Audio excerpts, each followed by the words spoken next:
Coming up, 1st Cav wraps up in Kuwait and takes the reins of Multinational Division Baghdad.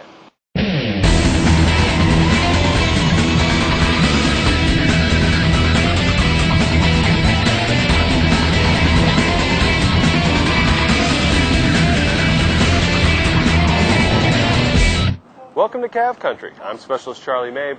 Today I'm coming to you from Camp Liberty, where the 1st Cavalry Division will assume responsibility filling the boots of the 4th Infantry Division. The ceremony will begin shortly, but first, let's take a look at what it took to get to the capital of Iraq.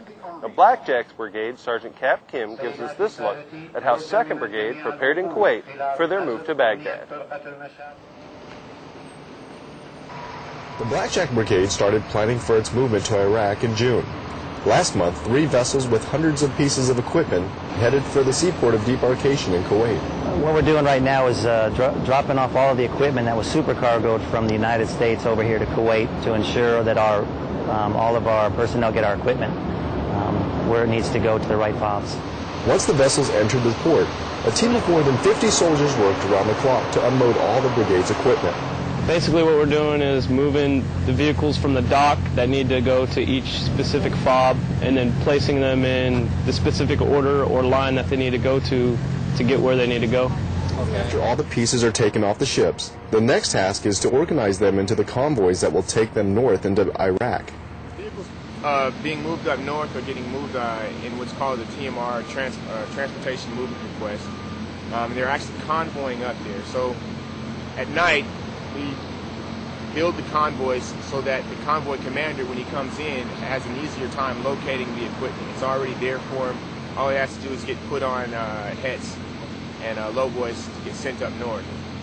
Once he gets here, we confirm with him and make sure he's going to the right place, make sure he's got all his contact numbers, and then he's off. From the seaport of debarkation in Kuwait, I'm Army Sergeant Cap Kim, 2nd Blackjack Brigade, 1st Cavalry Division. The 2nd Brigade made it all the way here without a hitch.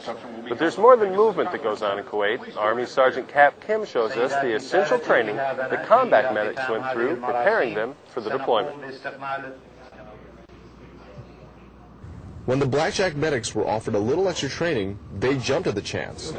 So the training we have here today is basically it's an opportunity. It's the last opportunity for soldiers to get practice at their basic skills, basic trauma skills, and this is really important, training for them, because this is the last time they're going to have this training before we go up north. For some of the newest medics to the brigade, the training was enjoyable. It was good. This is high-speed training, I think. I did a mannequin, and I screwed up, and I learned a lot from it, and it's just good stuff.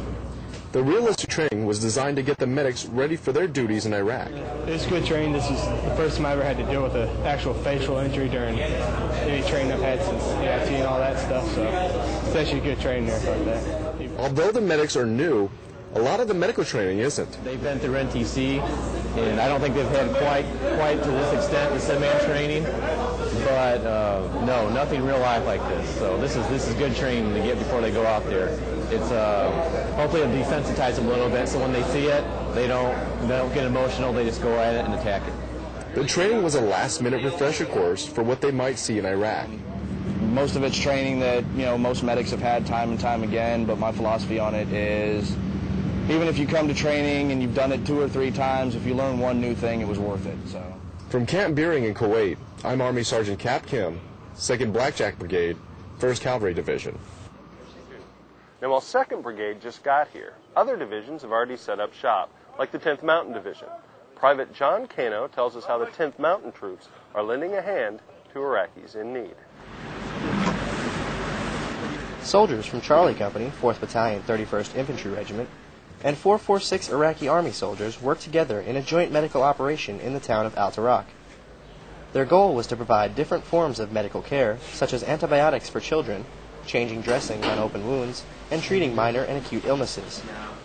Today's operation is a medical operation, whereas the coalition forces working with the Iraqi Army have secured the school in Al-Tarak here. And the Iraqi Army and the Iraqi government are providing physical therapists and physicians and pediatricians, as well as coalition forces to support the people of Al-Tarak. This medical operation gave the Iraqi Army medics a chance to show the local Iraqis how skilled they are in the medical field. We are helping people by giving them medicine. Some of the people have diseases, and the people here find it difficult to move from their area for aid. So I came here to help these people. I would like to show the Iraqi people what the Iraqi army is doing here with the coalition forces. The U.S. and Iraqi soldiers worked well together in aiding the citizens of Al-Tarak. The Iraqi Army medics are just like our medics. They're highly trained, they're competent, and they're motivated to help the people. The med-op at the schoolhouse in Al-Tarak was a great opportunity for Iraqi Army medics and coalition medics to build cohesion and even learn from each other. Reporting for the 2nd Brigade Combat Team, 10th Mountain Division, from Al-Tarak, Iraq, I'm Army Private John Cano. Now let's check in on the latest news around Multinational Division Baghdad with Army Sergeant Jesse Granger in the Media Operations Center. Thanks, Specialist Mabe. Cav Country got a whole lot bigger, with units still transitioning from Fort Hood through Kuwait, even as others have taken over for their 4th Infantry Division counterparts here in Baghdad. The Lobos, 2nd Battalion 227th Aviation Regiment, uncased their colors at Camp Taji earlier this month, taking on the aviation mission from the 2nd Battalion 4th Aviation Regiment. Their commander, Lieutenant Colonel Chris Jocelyn, called the uncasing ceremony a defining moment for his battalion. Even as first-team units make themselves at home in the Iraqi capital, the mission continues. A joint civil-military operation in the Qadha neighborhood by Iraqi security forces and troops from the 172nd Stryker Brigade Combat Team delivered more than 1,000 boxes of food, 70 boxes of school supplies, and some toys for local children there. As you can see in the photos, the local residents were grateful for the assistance. One last look across Cav Country takes us south of the border to Camp Buehring, Kuwait, where Iron Horse troops from the Cav's 1st Brigade Combat Team finish up their training regimen before heading north to Iraq. Here we see troops from the 1st Squadron 7th Cavalry Regiment take on a simulated urban area, clearing buildings of potential enemy. Finally, with the holiday season rapidly approaching, here are the deadlines to mail out your cards, letters, and packages for them to get here on time for Christmas. The deadline for packages coming priority airlift from the States to here need to go out by December 2nd.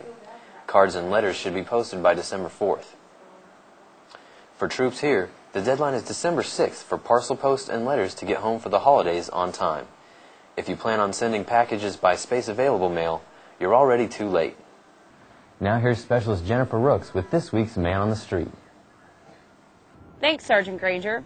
I went out and asked soldiers what their expectations of Iraq were, and here's what they had to say.